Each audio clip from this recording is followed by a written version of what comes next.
Office lane থেকে প্রকাশ্য দিবালোকে অপহরণ। সিপাহীজলা জেলার 4 অপহরণকারীকে গ্রেপ্তার করল পশ্চিম থানার পুলিশ। আগরতলা শহরের অফিস লেন থেকে প্রকাশ্য দিবালোকে এক ব্যক্তিকে অপহরণের ঘটনার 48 ঘন্টার মধ্যে মূল চক্রের 4 অপহরণকারীকে গ্রেপ্তার করল আগরতলা পশ্চিম থানার পুলিশ। ধৃত 4 জনই সিপাহীজলা জেলার বাসিন্দা। ধৃতদের কাছ থেকে অপরাধে ব্যবহৃত একটি বোলেরো গাড়ি ও একটি স্কুটি বাজেয়াপ্ত করা হয়েছে। সোমবার দুপুর 2টায় আগরতলা পশ্চিম থানায় আয়োজিত এক সাংবাদিক সম্মেলনে এই সাফল্যের কথা জানান পুলিশ আধিকারিক দেবপ্রসাদ রায়। গত 16 মে আগরতলা অফিস লেন এলাকা থেকে এক ব্যক্তিকে একটি বোলেরো গাড়িতে তুলে চম্পট দেয় একদল অপহরণকারী। কোনো লিখিত অভিযোগ ছাড়াই নিজস্ব গোপন সূত্রের মাধ্যমে এই খবর পৌঁছায় পশ্চিম থানার পুলিশের কাছে।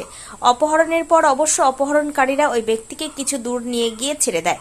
ঘটনাটি জানার পরই তৎপর হয়ে ওঠেন পশ্চিম থানার ওসি রানা চ্যাটার্জি। তার নেতৃত্বে দ্রুত একটি বিশেষ তদন্তকারী টিম গঠন করা হয়। ঘটনার গুরুত্ব বিবেচনা করে পুলিশ কোনো লিখিত অভিযোগের অপেক্ষা না করে একটি স্বতঃপ্রণোদিত মামলা দায়ের করে। এরপরই শুরু হয় প্রযুক্তির ব্যবহার। ঘটনাস্থল ও আশপাশে এলাকার সিসিটিভি ফুটেজ খতিয়ে দেখে সন্দেহভাজন বোলেরো গাড়ি এবং একটি স্কুটির নম্বর ভেরিফিকেশন করা হয়।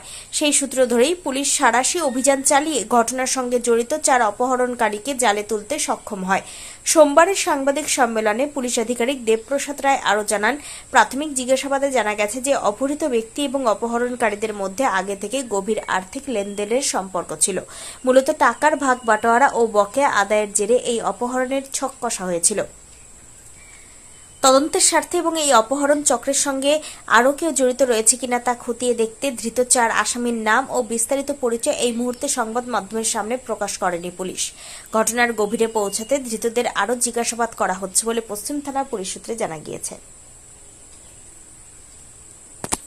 ত্রিপুরা থেকে বিক্রম। গত 16 তারিখে একটি খবর আসে, কোনো অভিযোগের মতো না, এমনিতেই খবরটা আসে। অফিস লেন থেকে একজন ব্যক্তিকে গাড়িতে উঠিয়ে নিয়ে যাওয়া হয়েছে। এখন এই ঘটনার সত্যতা যাচাই করতে গিয়ে ওসি ওয়েস্ট আগরতলা পিএস সঙ্গে সঙ্গে উনি একটা টিমের মাধ্যমে টিম গঠন করেন বিষয়টা বোঝার জন্য। তো অ্যাকর্ডিংলি একটা এনকোয়ারি স্টার্ট হয়। এনকোয়ারি স্টার্ট করতে গিয়ে যে বিস্তারিত পাওয়া যায় যে একটি বোলেরো ভেহিকেল আর সঙ্গে একটি স্কুটি, এই নাম্বারগুলি ডিটেক্ট হয় এবং এগুলিকে পারসুয়েশন করা হয়। এগুলিকে আটকানোর জন্য সমস্ত শহরের সব জায়গাতেই নাকা অ্যাক্টিভ করে দেওয়া হয় যাতে বের হতে না পারে।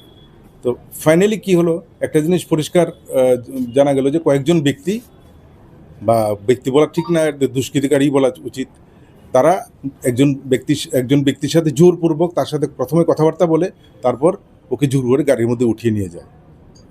তো পুলিশের বিভিন্ন জায়গায় তল্লাশি এবং ওসি ওয়েস্ট আগরতলা পিএস এবং তার টিমও সমস্ত জায়গাগুলিতে নাকা ব্যবস্থা শক্ত করার ফলে ফাইনালি দেখা গেল যে ওই লোকটাকে ওরা ছেড়ে দিয়ে ওরা পালিয়ে গেছে।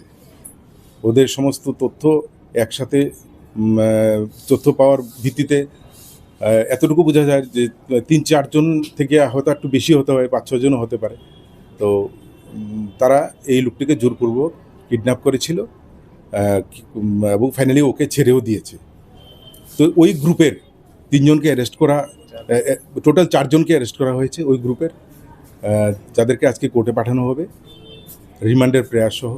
তো সবচেয়ে যেটা মানে উল্লেখযোগ্য বিষয় সেটা হচ্ছে এই ঘটনাটাতে আমরা পুলিশ কিন্তু কোনো অভিযোগের অপেক্ষা না করেই নিজে থেকেই আমরা সুমোটো একটি মামলা নিয়ে সমস্ত ঘটনার একটা মানে পুনরুদ্ধারের চেষ্টা করছি। এখনও সেই ঘটনা সম্পূর্ণভাবে আমরা তদন্তের শেষ জায়গায় পৌঁছতে পারিনি, কারণ এখনও কিছু অ্যারেস্ট বাকি আছে, গাড়িটা রিকভারি করা বাকি আছে। তবে আজকে ওদেরকে রিমান্ডে পাঠানো, প্রেয়ার দিয়ে কোর্টে পাঠানো হবে এবং রিমান্ডে চলাকালীন সময় বিভিন্ন তথ্য যেগুলো আমরা জানতে পারিনি সেগুলো আমরা জানতে পারবো এবং কেসের একটা সম্পূর্ণভাবে একটা সুরাহা এবং সব কিছু করতে পারবো। এটা এতটুকু বুঝতে পারি যে প্রাথমিকভাবে যে এখানে কোনো ফাইন্যান্সিয়াল কোনো ডিসপিউট ছিল।